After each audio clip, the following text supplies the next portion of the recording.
obesity and circumcision.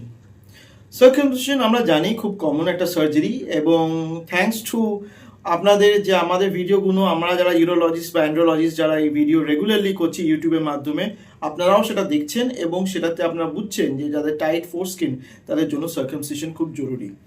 কিন্তু যারা একটু ওভারওয়েট, একটু না বেশি ওভারওয়েট এবং যাদের প্রি পিউবিক ফ্যাট মানে জাস্ট পেনিসের উপরে ওই ভুঁড়ির নিচে যে ফ্যাটটা খুব বেশি তাদের পক্ষে খুব প্রবলেম এসে যায়। কারণ আফটার সার্কামসিশন তাদের পেনিসটা দেখা যায় খুব ছোট হয়ে একদম শ্রিঙ্ক করে ঢুকে যাচ্ছে ফ্যাটের মধ্যে, যাকে আমরা hidden penis of buried penis বলি।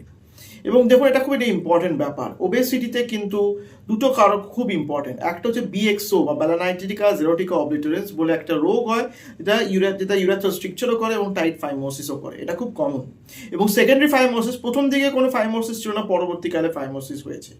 সুতরাং যদি আপনি ওবেস হন মানে বডি মাস ইন্ডেক্স খুব বেশি হয়, তাহলে আপনার যদি ফোরস্কিন টাইট থাকে কিন্তু মনে হচ্ছে যে পেনিসটা ভেতর দিকে ঢুকে যাচ্ছে, আপনি তাহলে সরাসরি আপনার অ্যান্ড্রোলজিস্টের কাছে যান এবং সুপরামর্শ নিন, কারণ হয়তো আপনার অপারেশন লাগতেও পারে বা হয়তো ক্যান বি ডিলেড।